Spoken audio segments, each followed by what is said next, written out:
Yes, this is a real Aprilia RSV4 XTrenta with a side stand and a couple of other mods. I'm going to give you a close-up. Everything we've done to this bike so far. I'm on the test ride. And yes, this is imKay's RSV4 XTrenta that he just bought from us a couple weeks ago.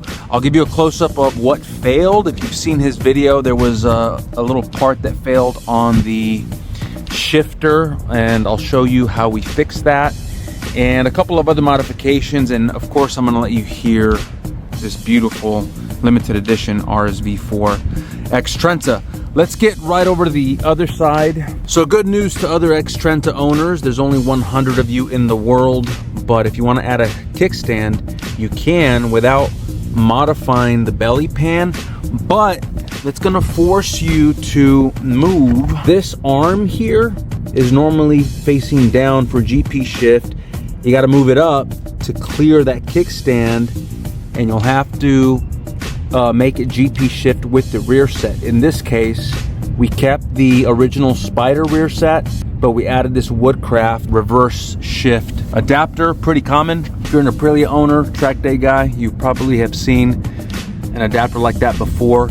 So let's take a close look at what failed on Kay's first ride. If you look closely, this guy right there, this threaded stud, that double-sided bolt essentially broke. Just a clean break. So we replaced it.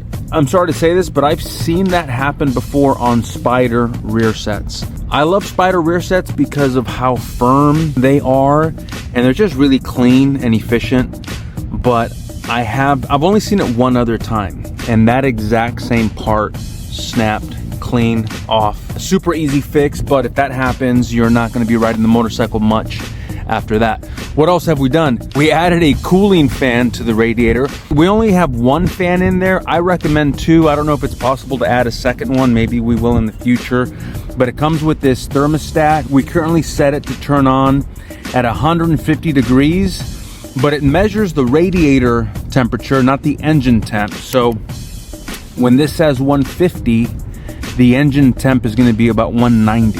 So that's when the fan will kick on. Why don't we start this bike, huh? Let's do it.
And that was not even to 10K RPMs. This bike is still being broken in, so I want to be mindful of that.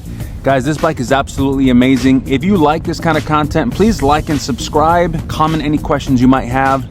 Let me know so I can keep putting out this kind of content. And if I ever get to ride one of these at the track, you know I'll bring you along for that experience. Thank you guys so much, and see y'all in the next one.